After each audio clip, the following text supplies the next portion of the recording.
حکیم لقمان رحمۃ اللہ علیہ فرماتے ہیں، جو بندہ وقت کی قدر نہیں کرتا اسے کوئی اقتدار بھی حاصل نہیں ہوتا۔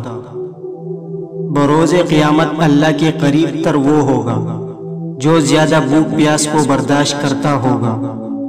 حکمت یہ نہیں کہ کسی بھی قیمت پر مسئلہ حل کیا جائے، حکمت تو یہ ہے کہ مسئلہ کم سے کم قیمت پر حل کیا جائے۔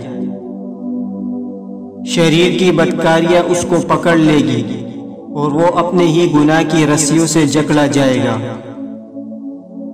پریشانی کی بات یہ نہیں کہ آپ کے اندر ناکامی کا اندھیرا چھا جائے، پریشانی کی بات یہ ہے کہ آپ کے اندر مایوسی کا اندھیرا چھا جائے۔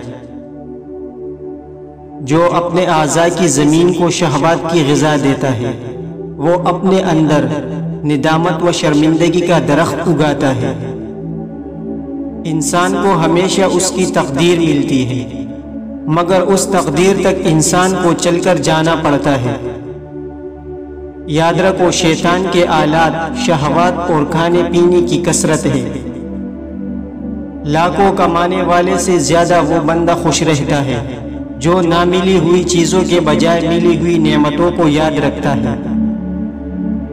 نیت کا گناہ نیت کی توبہ سے معاف ہوتا ہے، عمل کا گناہ عمل کی توبہ سے دور ہوتا ہے، تحریر کا گناہ تحریر کی توبہ سے ختم ہوتا ہے۔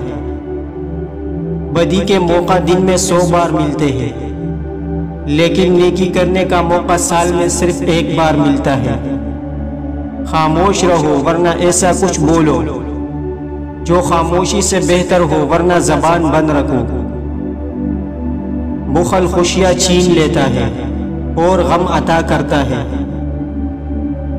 اگر زندگی کے آداب بیکار ہیں تو شبنم کے وہ قطرے بھی بیکار ہیں جو مرغزاروں کو حسن اور دلکشی عطا کرتے ہیں۔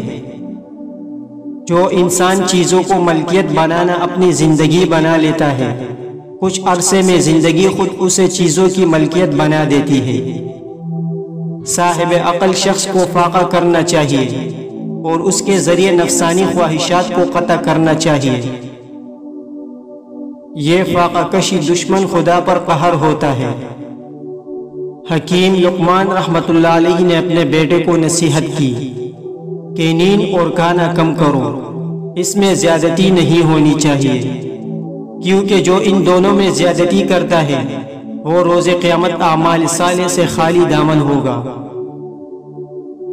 جس طرح باہر کا اندھیرا انسان سے اس کے دیکھنے کی صلاحیت چھین لیتا ہے، اسی طرح دل کے اندر موجود تعصب کا اندھیرا بھی انسان کو حقائق کی دنیا سے روک دیتا ہے۔ صاحب عقل شخص کو سابقہ معاصی سے توبہ کرنی چاہیے، آخرت کی فکر کرے، باعث نجات بننے والے کام اور اللہ تعالیٰ کے قرب کے باعث امور پر سوچئے، امید توڑی رکھے، توبہ جلدی کر لے اور نفس پر قابو رکھے۔ زیادہ ذہین اور کم محنتی افراد کی کامیابی کا امکان جتنا کم ہوتا ہے، کم ذہین اور زیادہ محنتی افراد کی کامیابی کا امکان اتنا ہی زیادہ ہوتا ہے۔ انسان جب طلب آخرت کے پیش نظر اپنی گزری ہوئی عمر پر سوچتا ہے تو اس کا یہ فکر اور غور اس کے دل کو صاف کر دیتا ہے۔ خوبصورت لوگ ہمیشہ اعلی اخلاق کے حامل نہیں ہوتے، لیکن اعلی اخلاق کے لوگ ہمیشہ خوبصورت ہوتے ہیں۔ نادان بندہ غلطی کرتا ہے اور بھول جاتا ہے، عقل مند آدمی غلطی کرتا ہے مگر اسے یاد رکھتا ہے۔ اگر تو نے وہ چیز پسند کی جس سے فریب و دھوکہ ہوتا ہے تو تو نے اس کی خواہش یعنی شیطان کی پیروی اختیار کر لی، تو وہ تجھ کو دوزخ میں پہنچا دے گا اور نفس کے واسطے خیر کا کوئی موقع نہیں رہے گا۔ جو انسان جتنا مؤثر ہوگا اس کا گناہ اتنا ہی بڑا ہوگا۔ انسان کا المیہ یہ ہے کہ بڑے بڑے حادثات کا مقابلہ وہ بڑے حوصلے سے کرتا ہے، مگر چھوٹے چھوٹے مسائل کے ہاتھوں اپنی صحت اور سکون گنوا دیتا ہے۔ شیطان کو تیرے خلاف نفسانی شہوتوں اور خواہشوں کے ذریعے طاقت میسر ہوتی ہے، پس تو امید اور فریب کے طور پر خود کو دھوکہ نہ دے۔ نفس کی تو یہ خواہش ہوتی ہے کہ امن و غفلت اور سستی و کاہلی میں ہی تو رہے۔ اے ابن آدم، مجھے یاد رکھنا چاہیے کہ نفس ہی برائی پر اکساتا ہے، یہ ابلیس سے بھی بڑھ کر بڑا دشمن ہے۔ اچھا انسان اچھا ہی ہوتا ہے، مگر جب انسان برائی کرتا ہے تو وہ بہتر انسان بننے کا اہل ہو جاتا ہے۔ جو بندہ ہر ایک سے بے تعلق ہو جاتا ہے، وہ ایک نہ ایک دن اپنی ذات سے بھی لا تعلق ہو کر رہ جاتا ہے۔ پہلے ظاہر کو ان سوالات کے جوابات سوچنے پڑتے ہیں، پہلے باطن پر جواب پہلے آشکار ہوتا ہے، سوال بعد میں بنتا ہے۔ بے اصول اور بے جہت حرکت یا تو گمراہی پیدا کرتی ہے یا پھر زندگی میں زوال لے آتی ہے۔ تم میں سے بہتر اور اچھا وہ ہے جس سے برائی کی نسبت بلائی کی امید زیادہ ہو، اور برے وہ ہے جن سے نہ بلائی کی توقع ہو اور نہ برائی کی۔ اپنے اوقات اور انفاس کی نیکبانی کرو، جو دم گزرے مفید بات میں گزرے، اور کوئی سانس ابس حالت میں نہ لیا جائے، یہ کامیابی کی کنجی ہے۔ ہمیں درخت سے نصیحت لینی چاہیے جو خود دکھ برداشت کرتا ہے اور دوسروں کو سایہ فراہم کرتا ہے۔ اسی طرح ہمیں چاہیے کہ ہم دوسروں کی مصیبتیں اپنے سر لے کر ان کو مصیبتوں سے آزاد کریں۔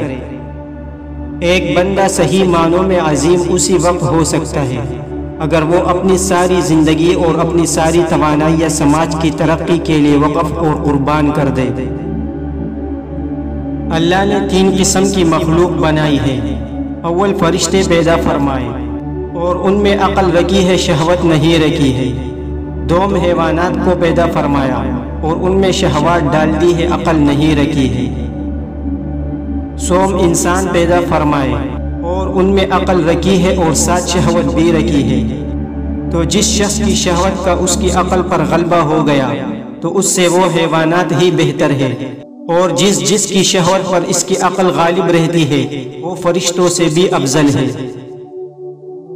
اگر دولت مند ہونا چاہتے ہو تو روٹی کے خشک ٹکڑے پر یا رازق لکھ کر اپنی پاکٹ میں رکھ لے، جلد دولت مند ہو جاؤ گے۔ پریشانی کی بات یہ نہیں کہ آپ کے اندر ناکامی کا اندھیرا چھا جائے، پریشانی کی بات یہ ہے کہ آپ کے اندر مایوسی کا اندھیرا چھا جائے۔ وقت کے ضیاع کا اہم ذریعہ ان لوگوں کے ساتھ بحث و مباحثہ ہے جن کا علم کم اور اعتماد زیادہ ہوتا ہے۔